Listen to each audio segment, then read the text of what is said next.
अपने गति से चल रहा है और समय पर सब कुछ हो जाएगा और आपको सब पता भी चल जाएगा। शुरुआत हो चुका है और सभी लोग कहते हैं जो इंडिया गठबंधन के तमाम नेता हैं, माननीय मुख्यमंत्री नीतीश कुमार जी सबसे अनुभवी है, योग्य है, इनको संयोजक बनाया जाए। जबकि माननीय मुख्यमंत्री जी स्वयं जब कह चुके हैं कि हमको किसी पद की लालसा नहीं है, उसके बाद इस तरह का प्रश्न उठाने का कोई औचित्य नहीं है। लेकिन हम लोग मानते हैं बिहार के होने के नाते, मंत्रिमंडल के सदस्य होने के नाते, कि बिहार में जितना उन्होंने काम किया है, सिर्फ बिहार में ही नहीं बल्कि दूसरे प्रदेश में भी इसका असर दिखाई देता है।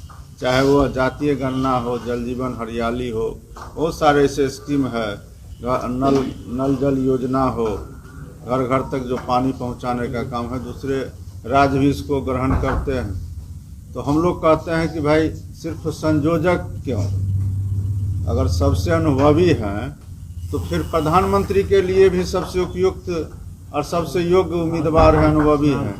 और हम लोग तो मानते हैं कि इनको कांग्रेस हो या इंडिया गठबंधन के अन्य नेता हो, ये बात उनको स्पष्ट रूप से रखना चाहिए। और सीट शेयरिंग का काम चल रहा है, समय पर हो भी जाएगा, शुरुआत हो गया है, आप लोग भी देख ही रहे हैं। जो भी काम है सब समय पर होगा। लेकिन नीतीश कुमार की पूरा तो सबका अपना अपना राय है ना, उनके कह देने से तो कोई कैंडिडेट नहीं हो जाएंगे। और अपना अपना राय देने के लिए गठबंधन में अगर 27 दल है तो 27 को अधिकार है अपना अपना बात रखने का। फिर सामूहिक रूप से उस पर निर्णय होगा, निर्णय सब मिल के लेंगे। अभी आप लोग सब अलग अलग से प्रश्न पूछते हैं, तो अलग अलग से हम लोग जवाब देते हैं, फिर सामूहिक रूप से आप लोग उसको निचोड़ निकालिएगा। तो हम लोग के गठबंधन में सभी लोग अपना अपना राय देते हैं, लेकिन एक बात तो सब लोग मानते हैं ना, चाहे वो किसी भी दल के लोग हों, कि बिहार के माननीय मुख्यमंत्री जी सबसे योग्य हैं, अनुभवी हैं, बिहार को आगे ले गए हैं, सेंट्रल में भी अनुभव है। तो इसलिए सब कोई कहते हैं संयोजक बनाया जाए। तो संयोजक ही क्यों, हम तो कहते हैं कि जब सबसे अनुभवी है तो उनको प्रधानमंत्री के रूप में क्यों नहीं। योग्यता पे सवाल खड़ा कर रही है बीजेपी से हमको क्या लेना देना है?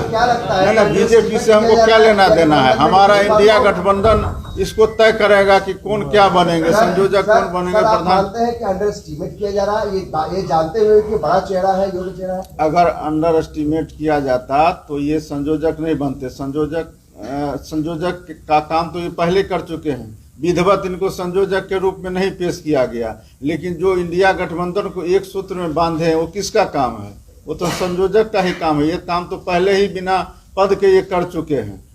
इसलिए विलम्ब हो रहा है। अब अपना सभी लोग निर्णय पर पहुंच रहे हैं और सीट शेयरिंग का जो काम है वो लगभग अंतिम क्षण में है। आप लोग ये चाहते हैं कि संयोजक तो भाई शुरू से कर रहे हैं काम, तो प्रधानमंत्री के नाम का घोषणा हो जाना ये तो सब लोग मिल के करेंगे ना, ये किसी एक दल का काम नहीं है, ये पूरा इंडिया गठबंधन का काम है। और जब इंडिया गठबंधन भी इस पर निर्णय लिया कि हम लोग चुनाव के बाद इस पर निर्णय लेंगे, तो अब तो इस तरह का प्रश्न आना भी नहीं चाहिए। सर, आपने कहा सीट शेयरिंग का मामला जो है अभी तक नहीं क्लियर हुआ, लेकिन हम कह रहे हैं ये अंतिम क्षण में है। जी, अंतिम क्षण में, लेकिन अभी तक क्लियर नहीं हुआ। उसके बावजूद भी आपने कैंडिडेट उतार दिया है अरुणाचल प्रदेश में, क्या संकेत? जहाँ जिनका लगता है कि यहाँ हमारा कैंडिडेट को लड़ना चाहिए वो वहाँ अपना कर दिए। सर, एनसीपी के बड़े